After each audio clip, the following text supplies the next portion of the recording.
A paz do Senhor Jesus, seja bem-vindo a mais uma pré-aula da nossa Escola Bíblica Dominical, aqui da IAD, ou Igreja Evangélica Assembleia de Deus, em Joinville.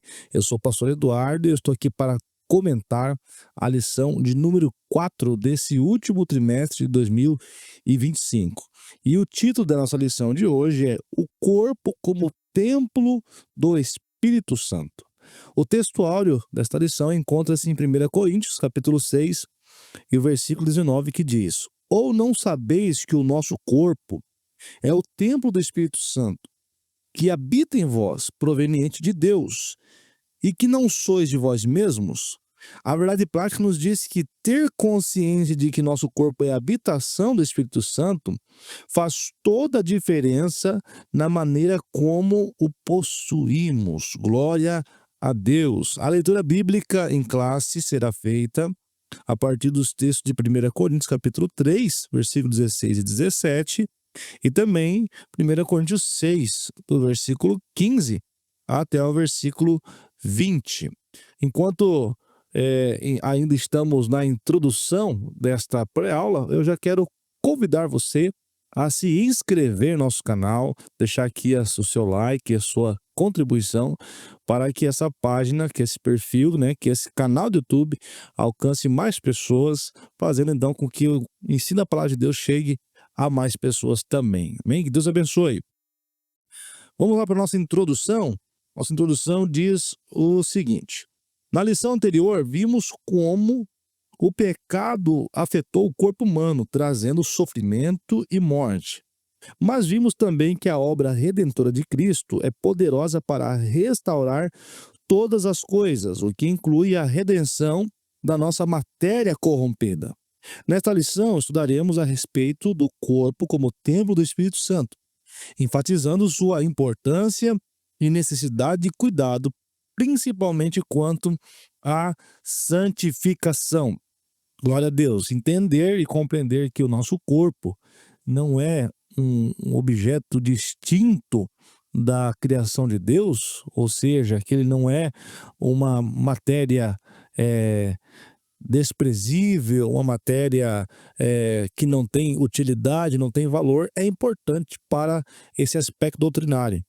Entender o valor que há no corpo, principalmente quando tratamos dessa temática como sendo esse corpo o templo do Espírito Santo, e é isso que nós vamos então compreender melhor nessa lição. Tópico número 1, corpo, propriedade e habitação divina. O subtópico número 1 diz: comprado e selado. Assim como o espírito e a alma, nosso corpo também foi comprado por Cristo e tem o selo do Espírito Santo. Isso nos torna propriedade de Deus em todos os aspectos, inclusive no físico, que é literalmente o templo do Espírito Santo, Como Jesus prometeu aos discípulos: eu rogarei ao Pai, ele vos dará outro consolador para que fique convosco para sempre, o Espírito Santo da verdade, que habita convosco e estará em vós. Olha que interessante. A expressão habita convosco, estará em vós, indica dois estados distintos. Antes da morte e ressurreição de Jesus, os discípulos tinham a presença do Espírito com eles. Depois que Jesus ressuscita, então, eles passam a ter o Espírito Santo dentro deles através do processo conhecido como o processo da regeneração. Então, antes da ressurreição de Jesus, eles tinham o Espírito Santo acompanhando eles, atuando, ajudando, auxiliando esses discípulos, assim como também aqueles que estavam aderindo ao movimento da fé cristã. Mas agora, com a ressurreição de Jesus e a sua entrada naquele ambiente em que os discípulos se reuniam, se encontravam, Jesus sopra sobre eles o Espírito Santo, fazendo então com que haja uma regeneração.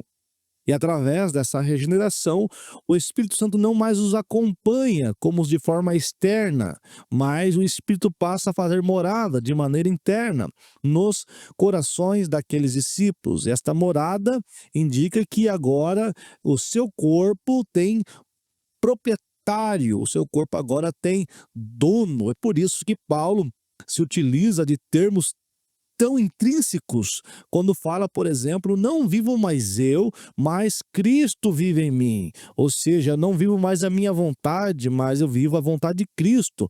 O meu desejo não é mais meu, né? Porque o viver para mim é Cristo, morrer é lucro. Quando Paulo diz que o morrer para mim é lucro, o viver é Cristo, está dizendo o seguinte: para mim viver, a razão de eu estar vivendo, o motivo de eu continuar tendo fôlego de vida é para fazer as vontades do proprietário do meu corpo, da minha vida, que é Cristo. Se for para me viver fora dessa vontade, é mais lucrativo a morte, é mais lucrativo não viver nesta vida, estar numa outra dimensão, que é a dimensão celestial, que é estar no céu com Cristo. Então, o meu corpo agora tem proprietário, assim como esses discípulos também tinham, a partir do momento em que Jesus sopra sobre eles, eles tinham agora o Espírito Santo habitando dentro deles, ok? Agora vamos para o nosso subtópico número 2. Não sabeis vós? É uma pergunta que define o nosso subtítulo. A pergunta retórica feita por Paulo aos Coríntios indica que, apesar de ensinados, faltava-lhes uma compreensão espiritual correta acerca da mordomia do corpo. O apóstolo faz semelhante indagação por 4 vezes. Os coríntios eram imaturos, carnais, por isso havia tanto pecado entre eles. Discussões que visam negar a necessidade de santificação corpórea são sinais de imaturidade e carnalidade, inclusive as relativas ao vestuário. É interessante, ainda tem mais um exemplo utilizado aqui pelo comentarista, né? Adão e Eva se cobrindo de aventais de folhas, Deus substituindo a roupa de pele, demonstrando que o corpo, seja da mulher, seja do homem, deve ser fragilmente coberto e ficar sujeito à exposição, não deve ficar fragilmente coberto e sujeito à exposição. O padrão moral, segundo Deus, é mais elevado que o nosso. É interessante olharmos para esse contexto da igreja de Corinto e fazer um paralelo com os nossos dias contemporâneos.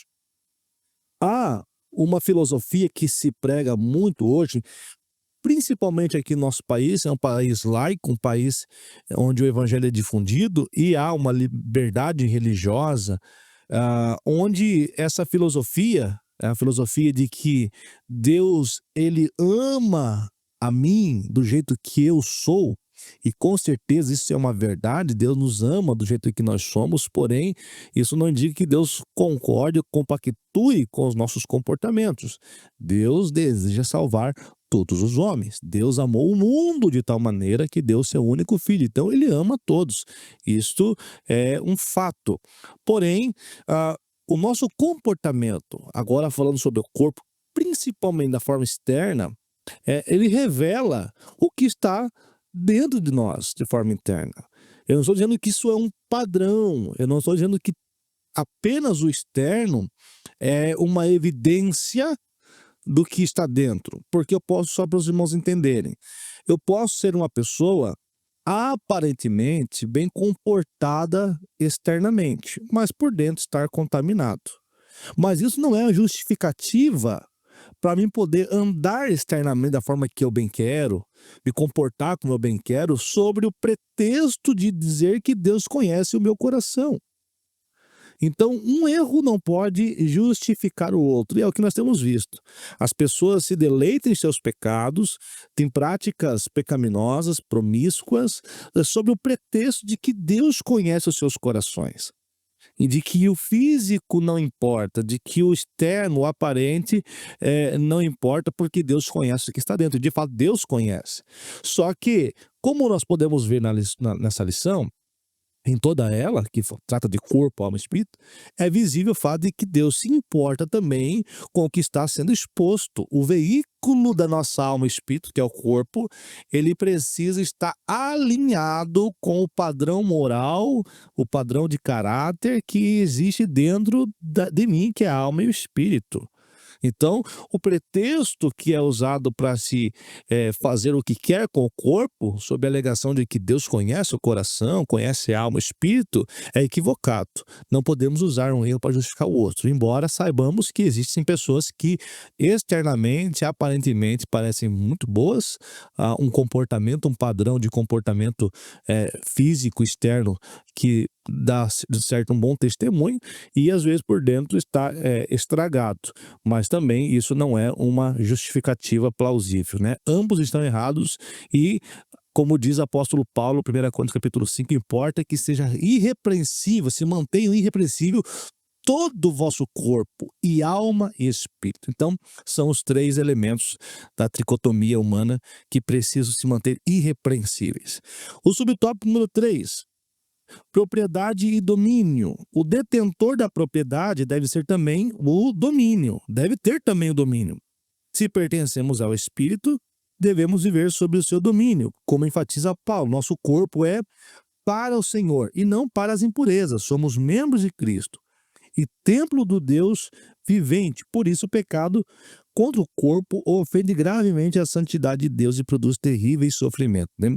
Se eu sou templo do Espírito Santo, se o proprietário desse templo é o Espírito Santo, se o que habita nele é o proprietário, ele também precisa ter, deve ter o domínio sobre a propriedade, né? Você tem a sua casa, tem o seu veículo, tem alguma propriedade, algum patrimônio. Você é dono desse patrimônio. Se você é dono, você tem o domínio. Se você é dono do seu veículo, você faz o seu veículo se você quiser. Você é o dono. Você que tem autonomia, né, sobre a tua propriedade, sobre o teu patrimônio. E quando eu me trago para esse lado, tendo em vista que a Bíblia nos revela que nós somos templo do Espírito Santo, eu preciso entender que se eu sou, o meu corpo é uma propriedade do Espírito Santo, ele é o proprietário, e o proprietário tem domínio. Eu preciso permitir, dar total permissão para que o proprietário haja dentro de mim, que ele conduza esse corpo, esse templo, porque ele é o dono. Eu preciso ceder a ele esse contrato de propriedade. A partir de que eu aceito Jesus, que eu entrego a ele a minha vida, eu estou dizendo: Senhor, tu és agora o proprietário desta casa. O Senhor faça dessa casa o que o Senhor achar melhor. E convenhamos que a nossa casa material, essa casa física, essa casa que nós estamos falando do corpo, não era lá uma casa muito bonita, né? Era uma casa, assim, precisava de bastante reformas. E um dia esse proprietário, ele pagou um preço. Ele comprou essa casa. E agora ele habita dentro de você. E ele fez uma limpeza, ele limpou a casa, ele tirou tudo que não prestava, limpou, pintou, deixou até mais bonito. E agora ele conduz esse patrimônio. Ele é o dono e ele precisa ter o domínio da sua propriedade. Amém? Aqui dá para explorar bastante coisas, né? Não nos permitiria o tempo aqui, mas o professor em sala de aula tem muitos caminhos para trilhar, né? E explorar dentro dessa analogia. Tópico de número 2. O corpo como tabernáculo. E o subtópico número 1, portador da presença. Esse tópico, né, no geral, é muito interessante, vai enriquecer muito o conhecimento dos nossos irmãos. Portador da presença, tópico número 1. Uma das figuras aplicadas ao corpo no Novo Testamento é o tabernáculo. Paulo e Pedro usam essa linguagem metafórica. Estamos neste tabernáculo. Brevemente, hei de deixar esse meu tabernáculo. Isso nos remete ao Antigo Testamento, ao tabernáculo de Moisés. E me farão um santuário, e habitarei no meio deles. Isso solidifica o entendimento do corpo como portador da presença de Deus. Perceba que o tabernáculo era uma tenda improvisada no deserto, ok? Era uma tenda itinerante, né? Ela parava, ficava um tempo, depois ia. E alguém comparando o tabernáculo com o grande templo de Salomão e os outros que vieram depois, pode dizer, olha, o tabernáculo era talvez um templo frágil, se comparado com esse grande templo de Salomão que nós conhecemos na história. Mas é nesse templo frágil, nesse tabernáculo com materiais talvez frágeis, né? Sujeitos aos mais variados climas, né? Tempestades, ventos. Mas é nesse tabernáculo que a presença de Deus se revelava. A presença de Deus se manifestava. Foi nesse templo, nesse tabernáculo no deserto, que Deus se revelou ao seu povo uma vez ao ano, no dia de Yom Kippur, aonde o sumo sacerdote ele derramava o sangue do novilho para a purificação do pecado dos sacerdotes, ele derramava o sangue do bode expiatório para a remissão do pecado da nação, ele levava o bode emissário até o deserto para levar os pecados da população, ele entrava com 2 recipientes de sangue, o sangue do novilho, o sangue do bode expiatório, passava pelo Santíssimo Lugar, entrava no lugar santíssimo, e ali aspergia o sangue em cima da tampa do propiciatório. E ali Deus se revelava, ali Deus se manifestava, ali Deus falava com o sumo sacerdote que transmitia a vontade de Deus para o povo. Era ali que Deus se revelava. Era ali que Deus se manifestava. É por isso que eles utilizam essa expressão que o nosso corpo é o tabernáculo, porque mesmo frágil, mesmo limitado, é nesse tabernáculo que Deus se revela. É nesse tabernáculo que Deus se manifesta. Talvez externamente o nosso corpo não seja o mais bonito, né? Não seja o mais exuberante, talvez não tenha as condições, né, estéticas que nós gostaríamos que tivesse. Algumas pessoas até às vezes se punem, se martirizam, ficam tristes porque olham no espelho e não vê a aparência que gostam de ter. Alguns já passaram já da meia-idade e já começam a ver algumas rugas, algumas linhas de expressões no seu rosto, já começam a remeter ao passado, como era, como eu fui. Mas eu quero lembrar você que independente de como está hoje a sua aparência física, é dentro desse corpo, é dentro desse tabernáculo, que embora frágil, limitado, é dentro dele que o Espírito Santo decidiu morar. Você pode olhar para pessoas que estão exuberantes nas redes sociais hoje, né? A maior vitrine de corpos hoje é as redes sociais. Você olha aquela pessoa linda, a pessoa bem apresentável, cheia de recursos para cuidar da pele, mas tem uma diferença. Essa pessoa muitas vezes não tem o que você tem. Gastou milhares e milhares de reais ou dólares, seja que moeda for, para cuidar da sua aparência física. Mas o dinheiro que essas pessoas possuem não podem comprar o que você tem. A presença do Espírito Santo habitando dentro de você. Glórias a Deus. Vamos lá para o nosso subtópico número 2. Tabernáculo e tricotomia. A analogia do tabernáculo reforça também o aspecto tricotômico do ser humano. A composição em 3 partes, assim como a edificação feita no deserto. Olha só que interessante, né? Tendo em vista que o tabernáculo é utilizado como exemplo, né, como modelo para o nosso corpo, há também ali uma clara referência também à tricotomia do corpo, né?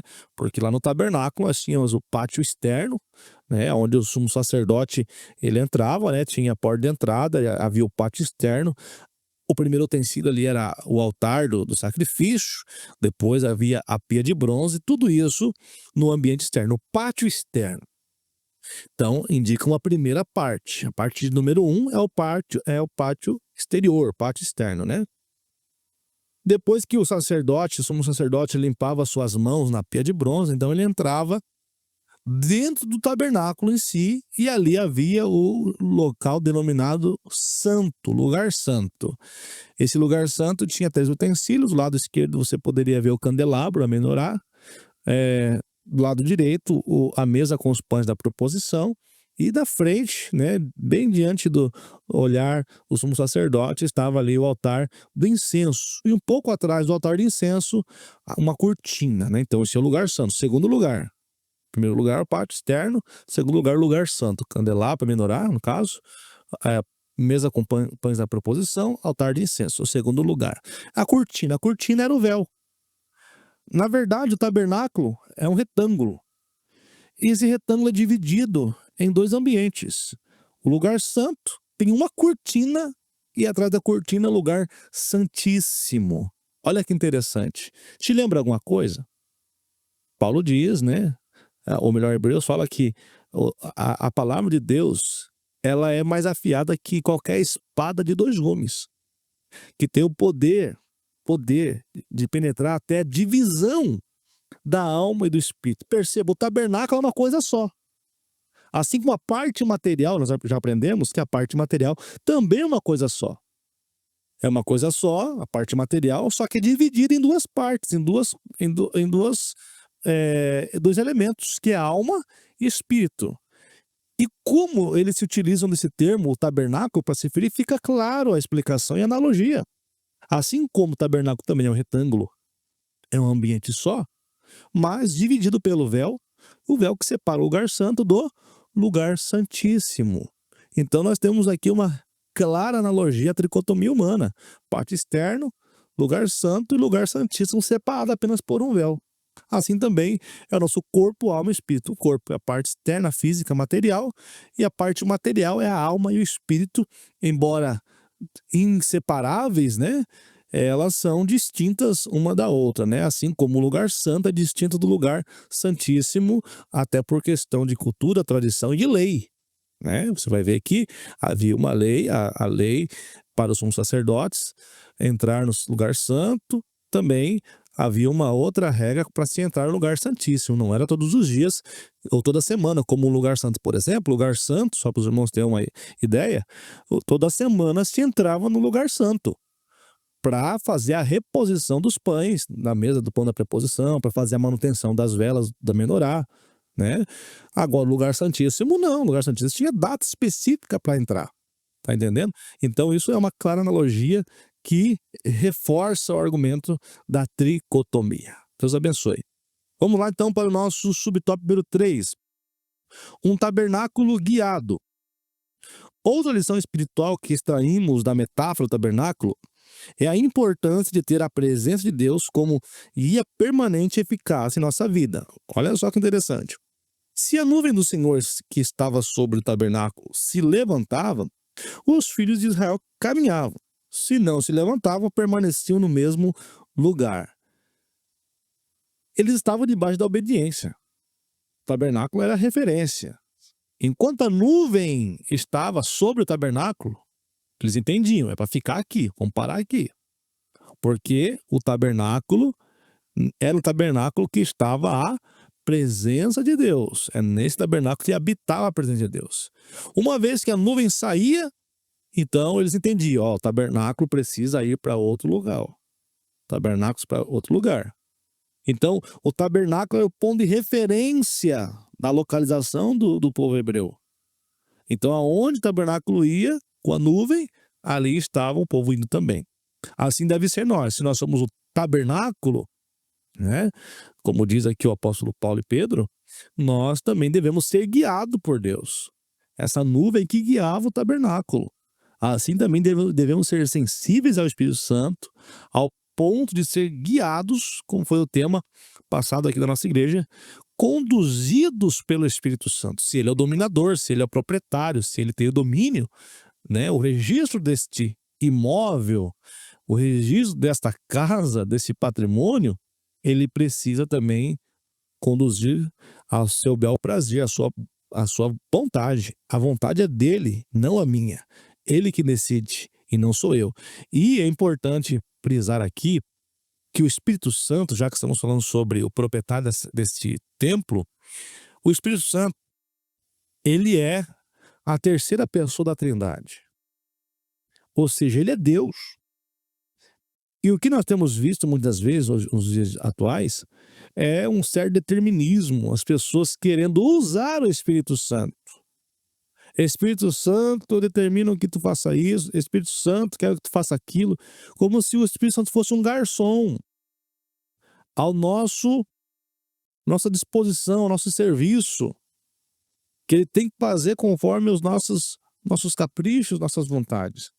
Mas quando eu entendo que o Espírito é santo e ele é a terceira pessoa da Trindade, ou seja, ele é Deus, eu entendo também que não sou eu que determino o que ele deve fazer, mas é ele que determina o que eu preciso fazer.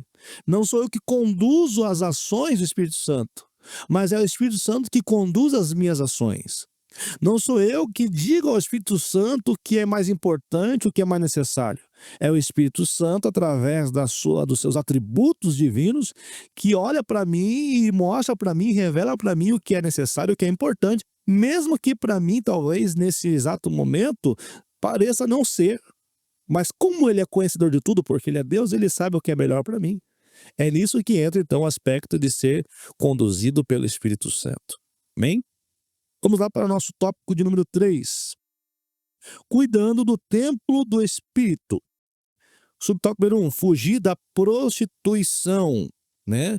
O substantivo grego porneia, traduzido como prostituição, 1 Coríntios 6,18, tem um significado amplo, referindo-se à impureza ou imoralidade sexual. Né? O que vemos e como vemos determina se nosso corpo será cheio de luz ou trevas. Além dos nefastos efeitos espirituais, os pecados sexuais produzem graves consequências físicas e mentais. Infelizmente, o que nós vemos com frequência, talvez, quando se trata de queda, de pecado, né?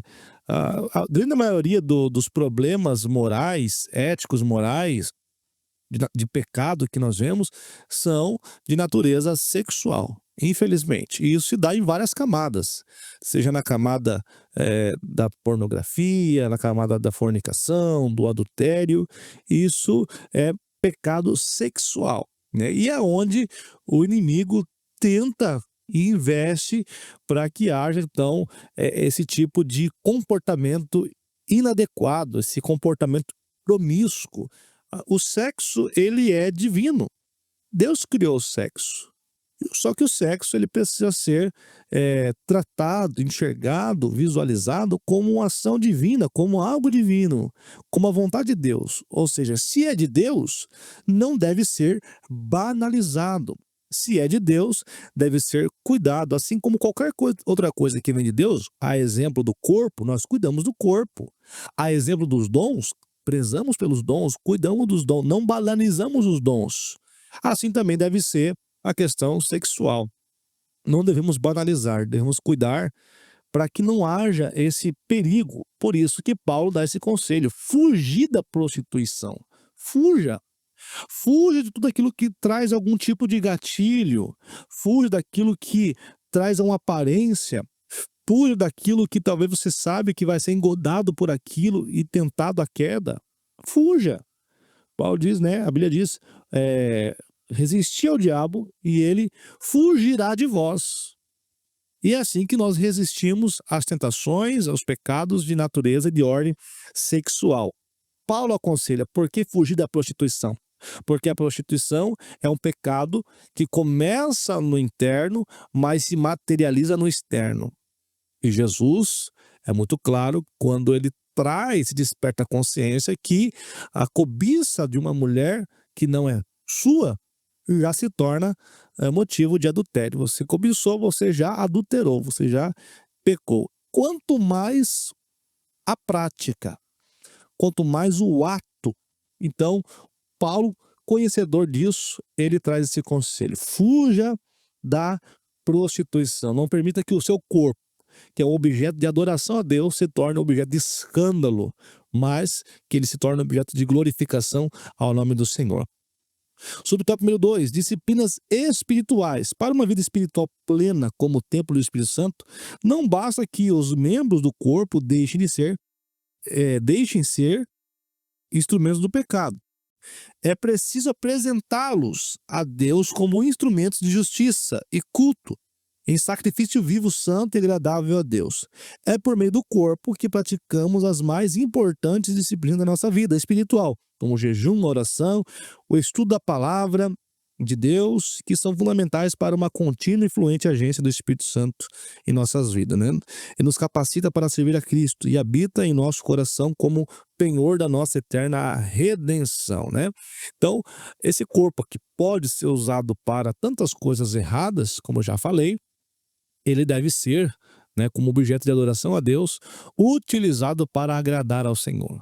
É no corpo que nós oramos, é no corpo que nós jejuamos, é no corpo que nós consagramos, é no corpo que nós praticamos boas obras, é no corpo que nós adoramos ao Senhor, é no corpo que nós erguemos as nossas mãos para se render ao Senhor. É no corpo que nós demonstramos essa disciplina espiritual e nos comportar de acordo com a palavra e a vontade de Deus. Disciplinas corporais. É um contrassenso ter corpo como o templo do Espírito Santo e tratá-lo sem o devido cuidado.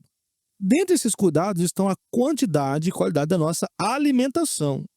Às vezes se afirma, em um tom jocoso, que crente não bebe, mas come muito. Quem nunca ouviu essa expressão, né?